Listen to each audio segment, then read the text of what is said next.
Hi everyone, welcome to UPSC success academy. हमने एक नया इनिशिएटिव स्टार्ट किया रिगार्डिंग करंट अफेयर्स। तो इसमें क्या करेंगे, हम जो विज़न की मंथली मैगज़ीन है उसको यहाँ पे डिफरेंट उसके जैसे डिफरेंट पार्ट्स को आराम से डिस्कस करेंगे इन शॉर्ट एंड क्रिस्पी वे। देखो जनरली क्या होता है ना कि अगर कोई यूपीएससी एस्पिरेंट है तो जनरली वो कभी ना कभी तो विज़न आईएएस मंथली मैगज़ीन के आसपास आता ही है। तो बहुत सारे जो स्टूडेंट्स हैं जो डिफरेंट इंस्टीट्यूशन की मैगज़ीन पढ़ते हैं तो उनमें हमेशा एक ये फियर रहता है कि कहीं का हम कुछ मिस तो नहीं कर रहे। तो उसी चीज़ के लिए मैंने ये इनिशिएटिव स्टार्ट किया था कि भाई स्टूडेंट में जो फियर ऑफ मिसिंग आउट है वो ना हो। हाँ, तो इसमें क्या करूँगा मैं कि जनरली जो भी हम आप टॉपिक डिस्कस करेंगे उसको पहले एक शॉर्ट एंड क्रिस्पी वे में बता दूंगा, फिर जो भी हमारी मंथली मैगज़ीन में दे रखा होगा फिर इसको पॉइंट टू पॉइंट डिस्कस करेंगे और basically up to the point. देखो अगर आपने कभी पहले मैगज़ीन पढ़ी है तो इसमें बहुत सारी इन्फॉर्मेशन ना वो दैट इज़ नॉट रेलेवेंट, कि मतलब इतनी ज़्यादा नीडेड है नहीं ना वो रिटेन रहेगी। तो हमें बस उतना ही पढ़ना है जितनी जो कि रिटेन हो और हमारे काम भी आए। ठीक है, तो लेट्स स्टार्ट। तो जो हमारी मे मैगज़ीन है, ये मे की विज़न आईएएस की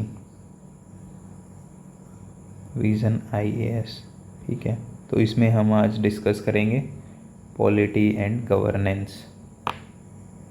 तो जो हमारा फर्स्ट टॉपिक है that is national capital territory of Delhi amendment ordinance 2023।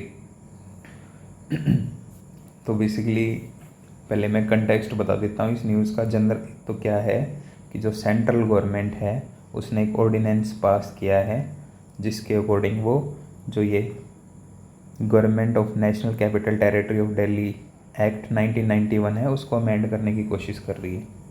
ठीक है, तो जो आर्टिकल, तो अब दिल्ली के रिगार्डिंग कुछ इम्पोर्टेंट इन्फॉर्मेशन है, पहले इसको देख लेते हैं। इससे क्या होगा, जो बैकग्राउंड है उस चीज़ का हमें वो पता चल जाएगा। जो आर्टिकल 239 है that was inserted by 69th amendment act. तो बेसिकली इससे क्या हुआ, it conferred special status on Delhi. Basically Delhi को इसने स्पेशल स्टेटस दे दिया। तो इसके अकॉर्डिंग क्या हुआ, जो एनसीटी ऑफ दिल्ली है उसमें एक एडमिनिस्ट्रेटर होगा दैट इज़ एलजी और एक लेजिस्लेटिव असेंबली होगी जो कि जिसमें इलेक्टेड गवर्नमेंट होगी। तो जो लेजिस्लेटिव असेंबली होगी उसके पास पावर होंगी to make laws on any matter mentioned in the state list as well as concurrent list except for police, public order और लैंड। अगर जो एडमिनिस्ट्रेटर और लेजिस्लेटिव असेंबली में कोई डिफरेंस ऑफ ओपिनियन होगा तो जो एलजी है उस चीज़ को प्रेसिडेंट को रेफर कर देगा, फिर प्रेसिडेंट जो भी डिसीजन लेगा उसके अकॉर्डिंग वो फर्दर एक्ट करेगा।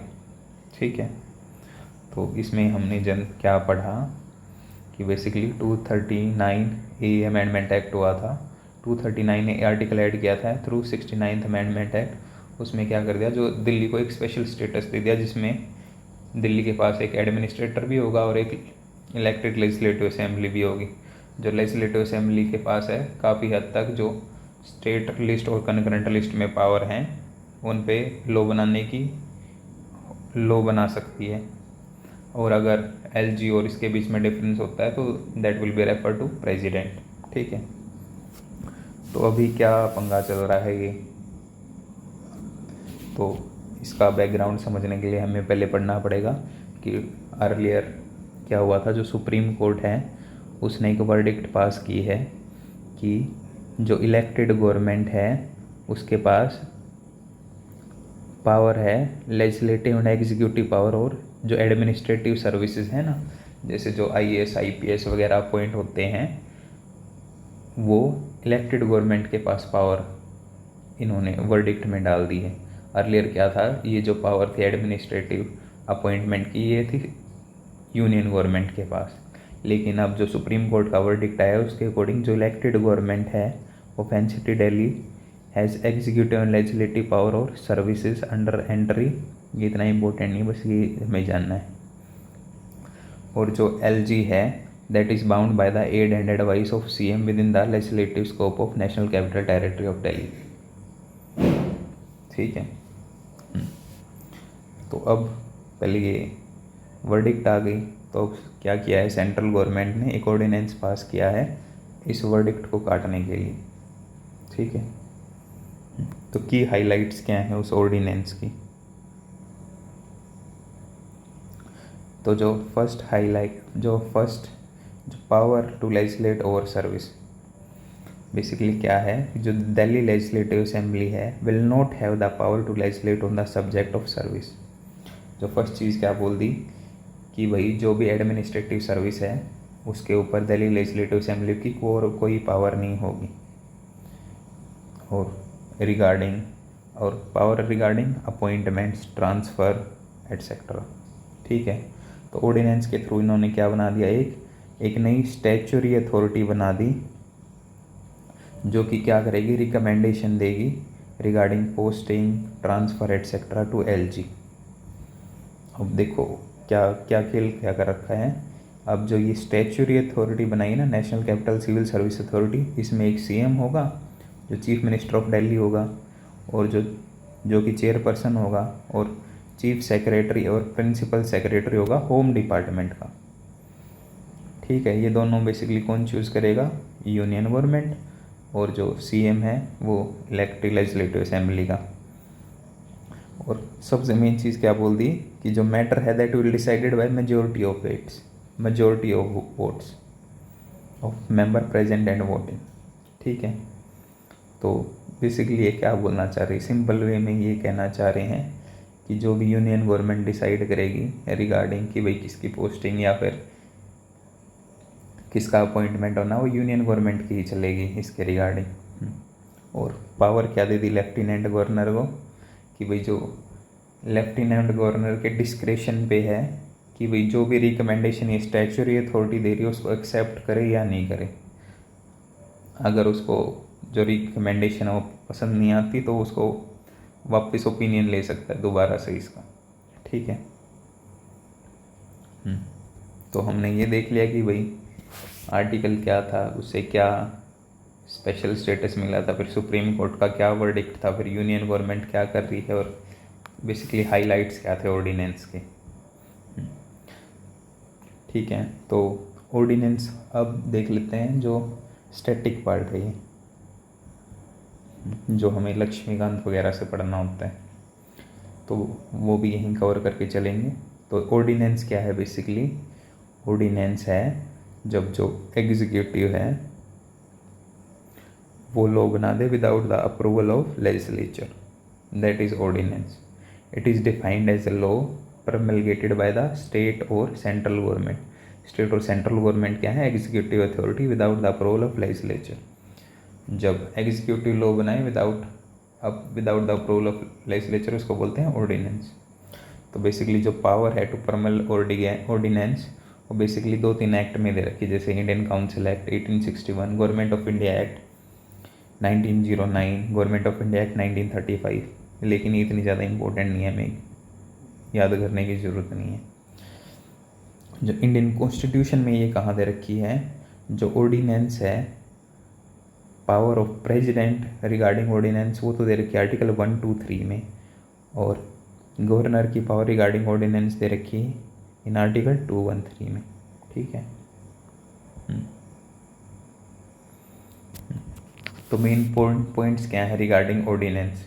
जो ऑर्डिनेंस है that have same force as an act of legislature, कि बेसिकली अगर एग्जीक्यूटिव कोई लॉ बनाते हैं ना थ्रू ऑर्डिनेंस, तो उसकी भी वही सेम अप्लीकेबिलिटी या लीगलिटी होगी जो लेजिस्लेचर लॉ बनाएगी।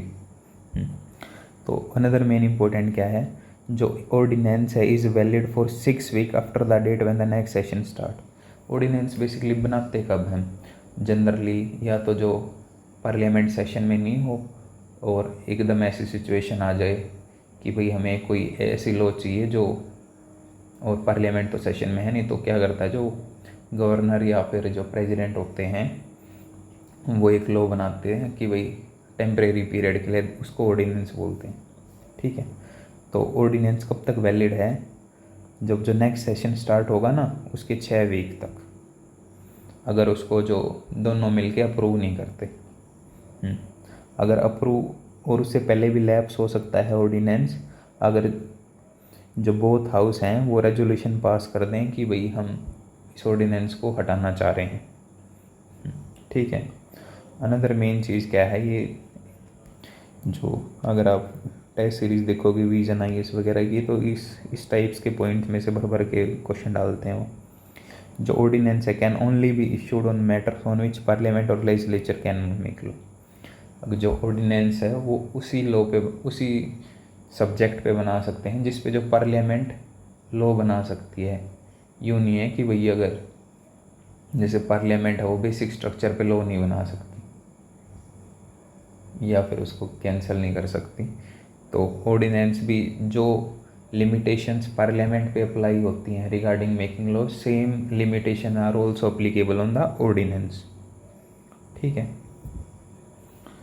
हाँ, तो अब ऑर्डिनेंस के रिगार्डिंग कुछ जुडिशियल केसेस भी हैं। आजकल जनरली क्या क्वेश्चन आता है कि भाई कोई भी क्वेश्चन दे देंगे फिर कि भाई इसको जुडिशियल प्रोनाउंसमेंट के उसमें इस कंटेक्स्ट को सपोर्ट कीजिए, इस स्टेटमेंट को कि भाई क्या क्या जुडिशियल केसेस हुए हैं इसके रिगार्डिंग। तो ऐसे टाइप के क्वेश्चन आते हैं, तो इसलिए काफ़ी इंपॉर्टेंट है। तो जो फर्स्ट जुडिशियल प्रोनाउंसमेंट है that is RC Cooper versus union of India case. इसमें क्या बोला कि जो ऑर्डिनेंस है उसको हम चैलेंज कर सकते हैं अगर जो खाली सिंपली जो ऑर्डिनेंस है जो लेजिस्लेचर को बाईपास करने के लिए बनाया है ना, तो इट कैन बी चैलेंज्ड। फिर ये इनिशियल फेज में था ऑर्डिनेंस के रिगार्डिंग। फिर आया एक DC Wadhwa versus state of Bihar 1987।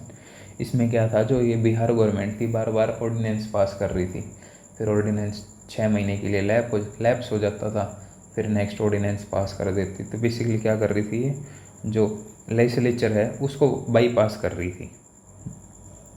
तो इसमें सुप्रीम कोर्ट ने क्या बोला कि जो लेजिस्लेटिव पावर है of executive to promulgate ordinance वो एक्सेप्शनल सर्कमस्टांस में यूज़ होनी चाहिए, ना कि सब्सटीट्यूट ऑफ लॉ मेकिंग, कि भाई लेजिस्लेचर के सब्सटीट्यूट में नहीं होना चाहिए ये सब। बेसिकली एक्सेप्शनल सर्कमस्टांस में ही हमें ऑर्डिनेंस का यूज़ करना है। फिर जो अनदर इम्पोर्टेंट केस आया that is Krishna Kumar Singh versus state of Bihar 1994। इसमें क्या बोला सुप्रीम कोर्ट ने कि जो बेसिकली सेटिस्फैक्शन है प्रेसिडेंट का या गवर्नर का regarding ordinance that is not immune from judicial review, कि बेसिकली जो जुडिशियल रिव्यू है that is the sky and everything comes under the sky. ठीक है, तो इश्यूज़ क्या हैं एसोसिएटेड विद ऑर्डिनेंस मेकिंग। एक तो बेसिकली ओवर यूज़ कर रहे हैं ऑर्डिनेंस का, बार बार ऑर्डिनेंस पास कर देते हैं। दूसरा, it affect separation of power. Generally हमने क्या देखा था कि जो अगर ये डिफरेंट ऑर्गन्स हैं हमने क्यों बनाई है, टू इंश्योर एफिशिएंसी। एफिशिएंसी कैसे आएगी, थ्रू स्पेशलाइजेशन, कि भाई जुडिशरी के पास डिस्प्यूट रेजोल्यूशन की स्पेशलाइजेशन है। तो अब एग्जीक्यूटिव लेजिस्लेचर का काम करेगी तो this will lead to separation of, it will be against the principle of separation of power, separation and thus will hinder democracy.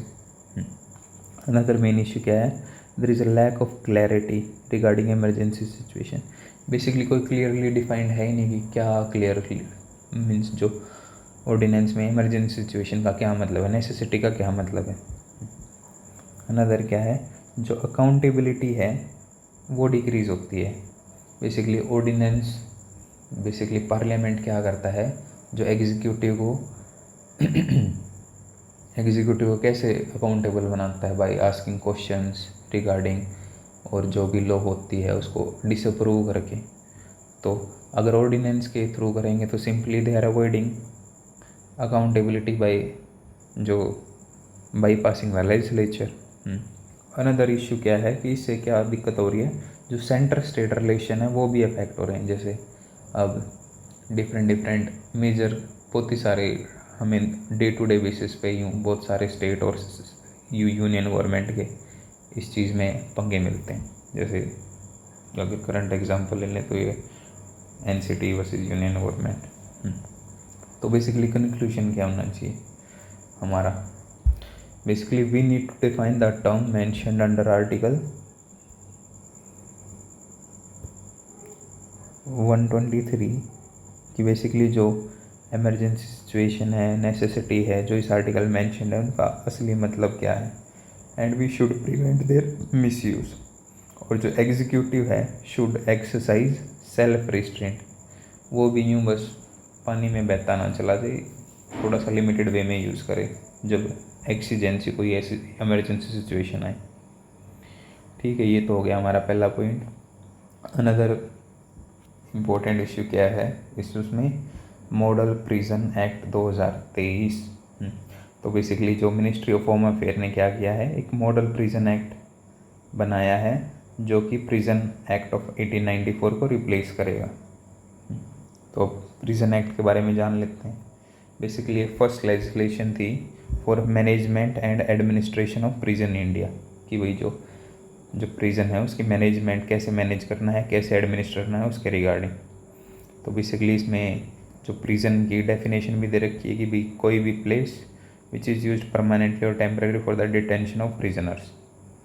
ठीक है, और वो इसमें क्या दे रखा है, जो अदर्स प्रोविज़न भी हैं जैसे रिगार्डिंग जो प्रिजनर की एम्प्लॉयमेंट, उसकी हेल्थ, कौन कौन विजिट कर सकता है, कितने टाइम बाद विजिट कर सकता है, ऐसे तो why we are reforming this act now, क्या नीड है हमें।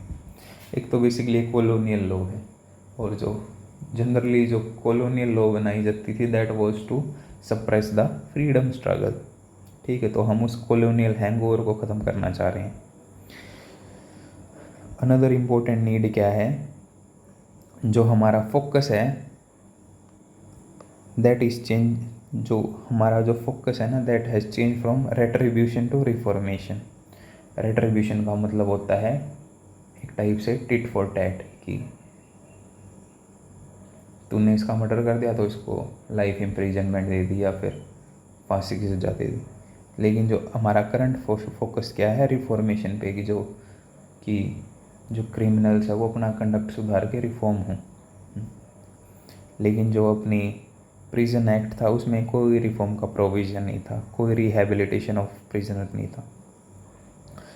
अनदर इम्पोर्टेंट पॉइंट क्या है, why we need for better living facilities of prisoner.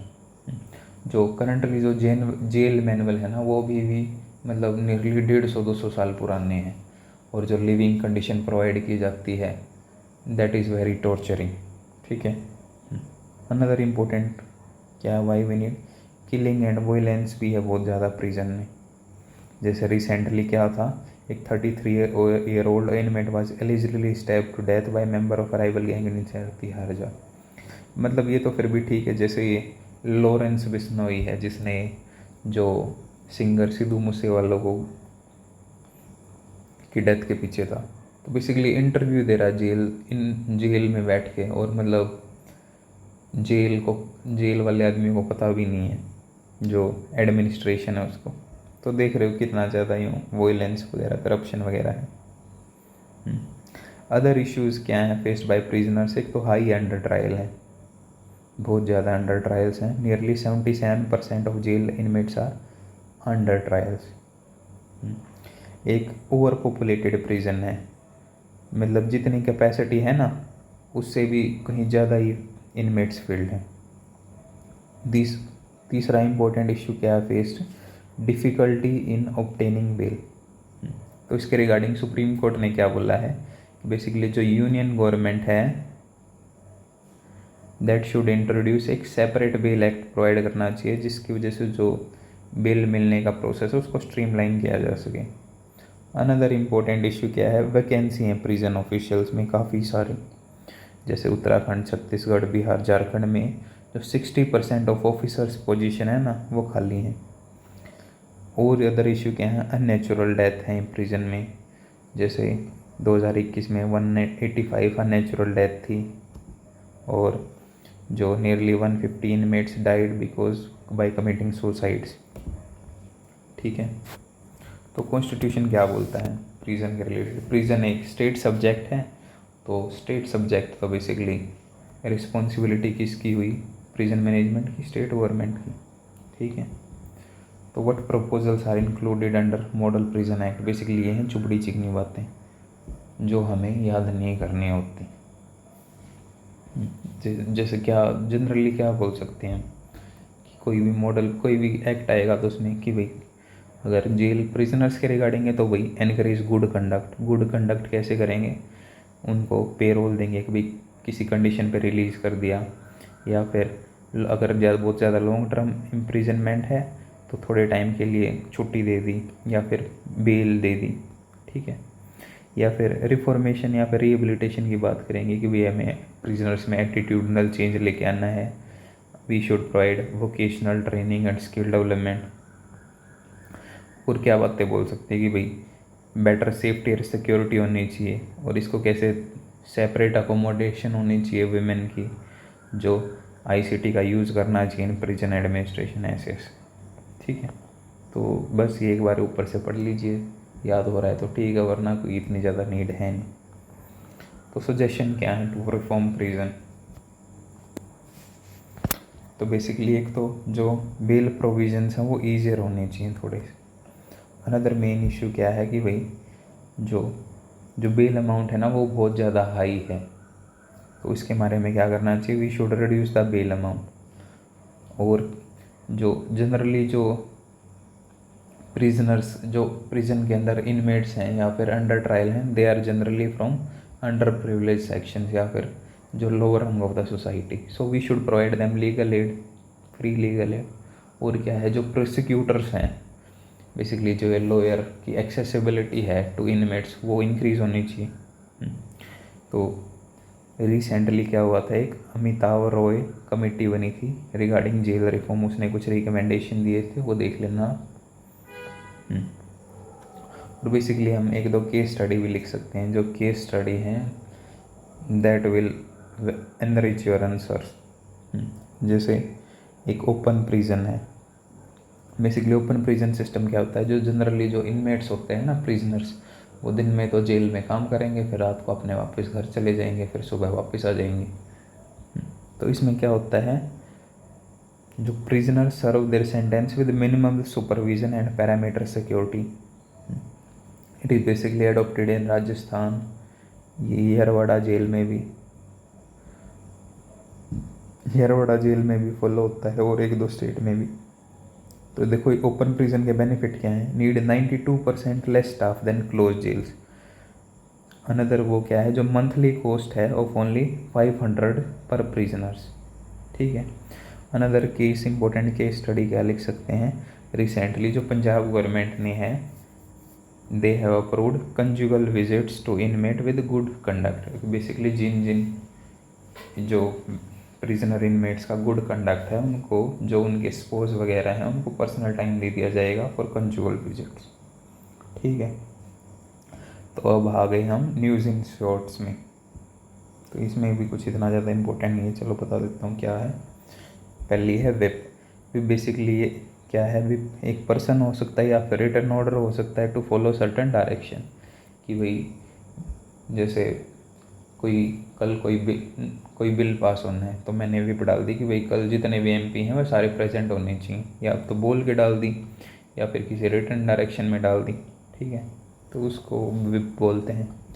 तो न्यूज़ में क्यों था, जो कॉन्स्टिट्यूशनल बेंच बना था शिवसेना में, उसने क्या बोला था, जो पावर है टू अपॉइंट ए विप वो किसके पास है, पॉलिटिकल पार्टी के पास, ना कि जो लेजिस्लेचर पार्टी है। ठीक है, बस इतनी सी बात थी इसमें।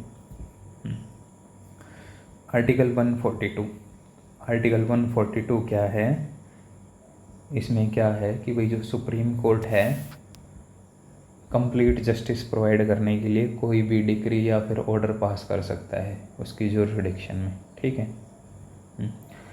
सुप्रीम कोर्ट, ये था आर्टिकल 142। तो इसके अकॉर्डिंग क्या किया है सुप्रीम कोर्ट ने, रूल्ड दैट कि जो it can directly grant divorce to couple under article 142। Generally जो हिंदू लॉ एक्ट के अकॉर्डिंग क्या होता है अभी कि जैसे किसी ने डाइवोर्स फाइल कर दिया तो जो मतलब कई सारी अपील्स लगती है, जो फर्स्ट अपील, जैसे अब फर्स्ट अपील में डाइवोर्स फाइल कर दिया तो उसके बाद क्या होता है 6 या 18 महीने का ना कूल डाउन पीरियड होता है कि भाई अगर जैसे कोई छोटा मोटा झगड़ा चल रहा हो तो जो कपल हैं वो अगर बातचीत सुलझ जाए 6 महीने में, ठीक है, तो इसलिए ये कूल डाउन पीरियड रख रखा है। तो अभी क्या बोला है सुप्रीम कोर्ट ने, अगर कोई यूँ दोनों की मत है भाई हाँ होना ही चाहिए तो बेसिकली जो सुप्रीम कोर्ट है वो डायरेक्टली उन्हें डिवोर्स दिलवा सकता है, ठीक है। तो बेसिकली यही है क्रिटिसिज्म आर्टिकल, जो पावर है of supreme court arbitrary and ambiguous है, कोई स्टैंडर्ड डेफिनेशन नहीं है, there is violation of separation of power भी है। अब डिस्ट्रिक्ट जुडिशरी क्यों न्यूज़ में है, सुप्रीम कोर्ट ने बोला जो डिस्ट्रिक्ट जुडिशरी है डिस्ट्रिक्ट जुडिशरी की independence is part of the basic structure. बस यही है इम्पोर्टेंट सा पॉइंट, और कुछ है नहीं इसमें। अनदर इम्पोर्टेंट क्या है, रिक्यूजल बाय जजेस। रिक्यूजल का मतलब होता है कि अपने आप को उस केस से विड्रॉ कर लेना, कि जैसे मैंने कोई केस फाइल कर दिया तो जज बोल दे नहीं मैं ये जज नहीं लूँगा, मैं ये केस नहीं लूँगा, तो बेसिकली उससे क्या होता है वो जो केस है जो चीफ जस्टिस को अलॉटमेंट के लिए जो केस है वो चीफ जस्टिस के आगे चला जाता है अलॉटमेंट के लिए, फिर चीफ जस्टिस उसको किसी दूसरे डिफरेंट बेंच या फिर डिफरेंट जज को अलोकेट कर देता है। तो बेसिकली न्यूज़ में क्यों है, जो सुप्रीम कोर्ट का जज है उसने रिफ्यूज़ कर दिया है कि भाई वो जो उसके आगे केस आया है उससे विड्रॉ नहीं करेगा from hearing A plea of former IPS officer, ठीक है। बस ये था। अभी ये काफ़ी इंपॉर्टेंट है वैसे तो, बस ये लाइन इंपॉर्टेंट, जो केरला है that has become the first full e-governed state in India. तो बेसिकली कैसे किया है केरला ने, इसने जो डिफरेंट गवर्नमेंट सर्विसेज उनको डिजिटाइज कर दिया है। और ई गवर्नेंस क्या है, basically use of information communication technology to enhance governance. तो इनिशिएटिव क्या, कुछ इनिशिएटिव भी हैं केरला जो गवर्नमेंट ने लिए थे during the process of digitization, जैसे Kerala fibre optic network project. इसके अकॉर्डिंग क्या किया था, बेसिकली जो इंटरनेट था ना, इंटरनेट एक्सेस, उसको बेसिकली काफ़ी इजी बना दिया था। दूसरा E7M, एक ये बेसिकली सिंगल पोर्टल है जिसके थ्रू जो 900 different public service person avail कर सकते हैं। तो अनदर वो क्या है, जो वर्ल्ड प्रेस फ्रीडम इंडेक्स है उसमें इंडिया की रैंक आई है 161 आउट ऑफ 180 कंट्री। और जो नॉर्वे, आयरलैंड, डेनमार्क ये हमेशा रहती हैं टॉप 3 पोजीशन पे। तो बेसिकली जो ये वर्ल्ड प्रेस फ्रीडम इंडेक्स है इसको कौन रिलीज़ करता है, it is released by reporters without border. ये रिपोर्टर विदाउट बॉर्डर क्या है, बेसिकली एक वर्ल्ड का लीडिंग NGO है जो कि defence and promotion of freedom of information के रिगार्डिंग इन्फॉर्मेशन देता है, ठीक है। बस यही है कि इंडिया की क्या रैंक है, हमें बस इतना ही जानना था। और कौन सा प्रोवाइड करता है और ये क्या है, that is NGO। Another important क्या है, इंटरनेट शटडाउन। तो क्या इश्यू चल रहा है, जो सुप्रीम कोर्ट ने बोला है कि जो उसने अनुराधा बसिन केस में जो भी गाइडलाइंस प्रोवाइड की थी, जो गवर्नमेंट है, union government should comply with it. तो अनुराधा बसिन केस क्या था, ये था regarding suspension of mobile, landline and internet service in Jammu and Kashmir, ठीक है। तो बेसिकली सुप्रीम कोर्ट ने क्या गाइडलाइंस दी थी कि बेसिकली जो यूनियन गवर्नमेंट है इंडेफिनेटली जो इंटरनेट को शट डाउन नहीं कर सकती under the temporary suspension of telecom service, public emergency और पब्लिक सर्विस रूल्स, ठीक है।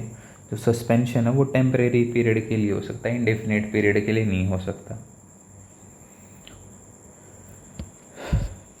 और जो ऑर्डर है regarding suspension it is subjected to judicial review, जैसे मैंने बोला था कि judicial review is the sky and जितनी भी लॉ वगैरह हैं everything come under the sky. ठीक है।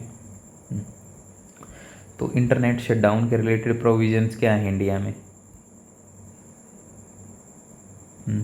जैसे करंटली जो सस्पेंशन है telecom service is governed by temporary suspension of telecom service rules 2017, जो कि किसके अंडर बने थे? Under Indian telegraph act 1885। इसके अकॉर्डिंग क्या है कि मैक्सिमम 15 डेज तक हम जो इंटरनेट को शट डाउन कर सकते हैं एक टाइम पे। ठीक है। अभी नार्को एनालिसिस टेस्ट में भी चर्चा में है।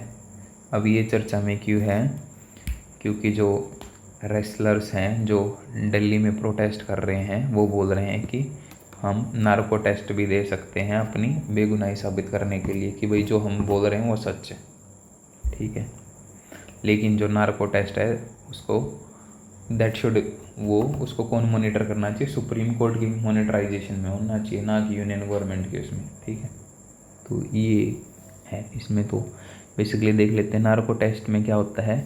एक केमिकल होता है दैट इज़ सोडियम पेंटोथोल, जिसको बोलते हैं ट्रुथ सीरम।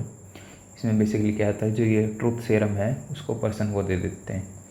जब ट्रुथ, इससे क्या होता है जो पर्सन की ना कॉन्शियसनेस, जो सेल्फ कॉन्शियसनेस है उस पर उसका काबू नहीं रहता, और मतलब जो भी उस पर क्वेश्चन पूछे ना तो वो बिना कुछ हिचकिचाए उसका जवाब दे देता है।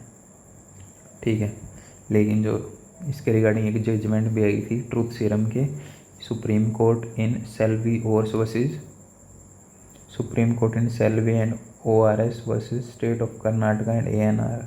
तो इसमें क्या किया था कि जो नार्को एनालिसिस है, ब्रेन मैपिंग है, नार्को एनालिसिस, ब्रेन मैपिंग और जो पॉलीग्राफ टेस्ट है किसी की कंसेंट के बिना नहीं किया जा सकता। ठीक है। क्यों नहीं किया जा सकता? बेसिकली जो फंडामेंटल राइट है आर्टिकल 20 का 3rd, वो it is against right against self incrimination, और जो आर्टिकल 21 है that is right to life and personal liberty. तो नार्को एनालिसिस तो देख लिया हमने कि भाई नार्को एनालिसिस में एक ट्रुथ सीरम है वो दे देते हैं, फिर उससे क्या होता है जो कॉन्शियसनेस है वो कम हो जाती है, और फिर उसको, लेकिन उसकी क्या दिक्कत है, it is not admissible as primary evidence in the court. Basically वो उसको as evidence, primary evidence use नहीं कर सकते, लेकिन जो उसकी फाइंडिंग है ना, जो उससे हम कुछ नई चीज़ें फाइंड करते हैं उसका एज ए रिजल्ट यूज़ कर सकते हैं। पॉलीग्राफ टेस्ट क्या है?